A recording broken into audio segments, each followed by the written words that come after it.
Hello, everyone. I believe you are all doing well. I believe you're grateful. I believe you are enjoying the learning materials that we are sharing here. Thank you to those who have already subscribed. There is a huge support that you have given to us. And of course, it has enabled you to receive notifications once we post new learning materials. You actually don't need to miss anything that we post. Muraho neza.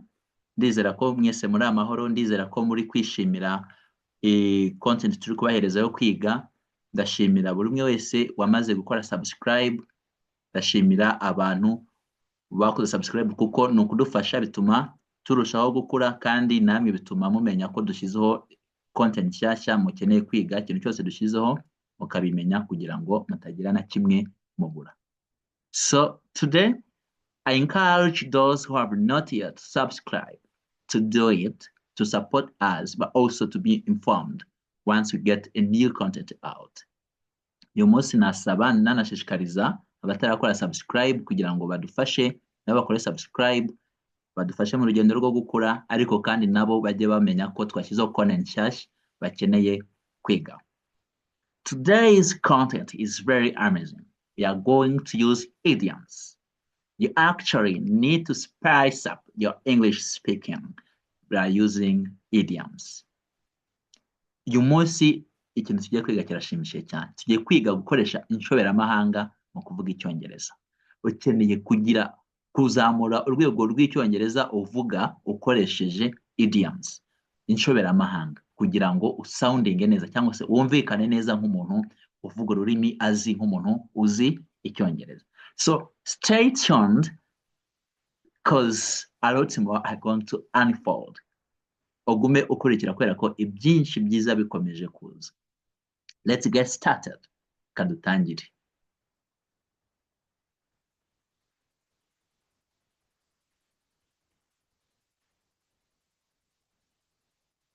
The first idiom that we're going to see is spice up.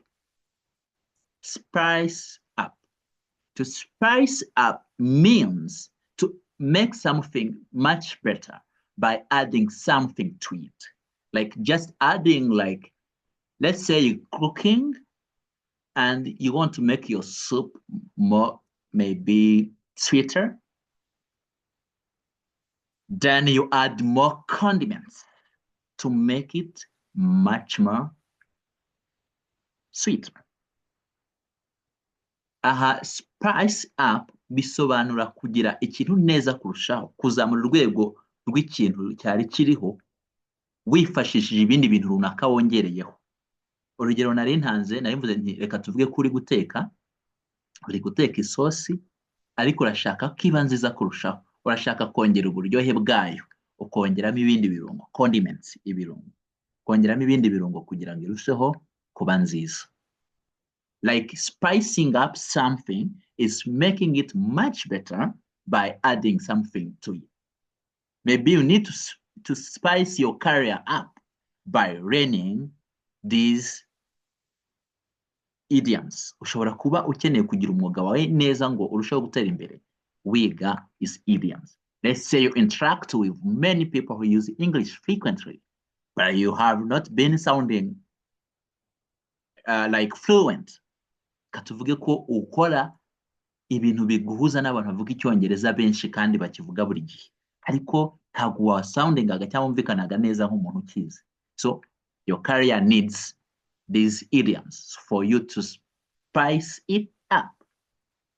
So let's see an example. Katurebe urugero.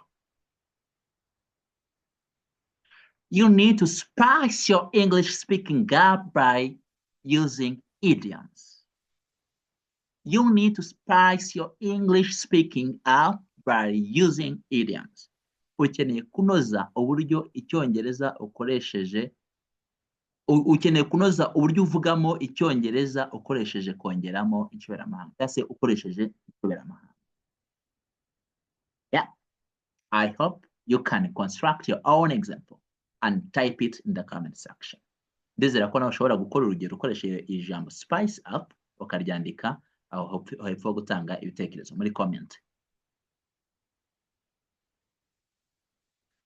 Face the music. Face the music. This means to stand bold and like fight against or work on the impacts or consequences of your actions. Maybe you've done something wrong and the outcome is there. You're not supposed to run away from it. In that case, you're supposed to face it, like to work towards it and handle it. Aha bisobanuye guhangana n'ingaruka z'ibikorwa byawe cyangwa z'amakosa runaka wakoze. Cyangwa se gufata icyemezo ukaba ati ikintu ngiye kugikora kubera ko n'ubundi ni njye wabiteye. Let's say you wrote a letter to your employer saying goodbye, believing you've got some other employment. And finally, after writing the paper or the email, they tell you, you know what, you are not moving forward with you. It happens. Then you're going to stay unemployed. Then you're going to face the music because you're the one who did it before you could be very, very sure that you're going to get a new employment. Katuvuge ko n'urugero wanditse ibaruwa isezera mu kazi ariko usezeye ahandi uri gutekereza ugiye kubona akazi bataragukonfirma neza umaze gusezera barakubwira ati we are not moving ntabwo tukomezanyije. Aha icyo gihe ukasigara udafite akazi. Ubwo ugiye guhangana n'ingaruka zabyo zo gushaka ukuntu ukomeza kubaho kubera ko niwe wabiteye. Facing the music. Let's see an example now. Katurebe urugero. After failing my exam, I had to face the music and tell my parents. Nyuma yo gutsindwa ibizami, byansabye kwiyemeza kubibwira ababyeyi banjye. Anga ni nko kuvuga ati byansabye guhangana no kubibwira ababyeyi banjye. Kubibwira ababyeyi ntabwo cyari ikintu cyoroshye, ariko kubera ko ninjye wari watsinzwe, nagombaga kubabwira nyine I faced the music. I took the risk to tell them. Good. Let's see the next one. Take the plunge. Take the plunge. This means taking a decision to do something after a long time of thinking about it. Maybe you spent years thinking about shifting from a career to another, and you've not been decisive on doing it. So now you say, you know what, I'm going to take the plunge. Take the plunge bisobanura kwiyemeza gukora ikintu nyuma y'igihe kirekire ugitekerezaho. Ubitekerezaho ukongera ukibuza, ukongera hesitation, ukongera ukavuga ati ariko se maybe ntabwo nabirebye neza. That is, then after icyo gihe ukabikora, you taking the plunge. See an example now. After a couple of months, I took the plunge and started further studies. Nyuma y'amezi menshi mbitekerezaho, nafashe icyemezo cyo gutangira amashuri yisumbuye, cyangwa se cyo gukomeza amashuri akurikira ku yonyine wari usoje. Now let's see the very next idiom. Pluck the courage. Pluck the courage means taking fear out of yourself and being bold, do something that you've been afraid of some time ago, like some time before. Abisobanuye kwikuramo ubwoba ugakora ikintu watinyaga. Cya kintu wari waratinyaga gukora ukati today I'm going to do it. Cya kintu wari waratinya ukati uyu munsi ndi bugikore. That is plucking up the courage. Kwivanamo ubwoba. Kwimara ubwoba. Now let's see an example. Katurebe urugero.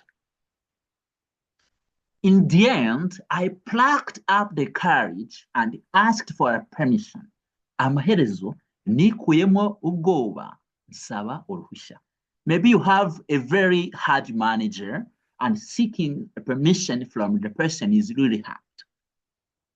But due to a very serious reason, you had to pluck up the courage. Urugero, ushobora kuba ufite umukoresha cyangwa se umuyobozi ugoranye, ku buryo kumusaba uruhushya bikugora, ariko noneho wagize impamvu ikomeye idasanzwe yatumye uvuga ati uyu munsi noneho ndarumusaba. Plucking up the courage.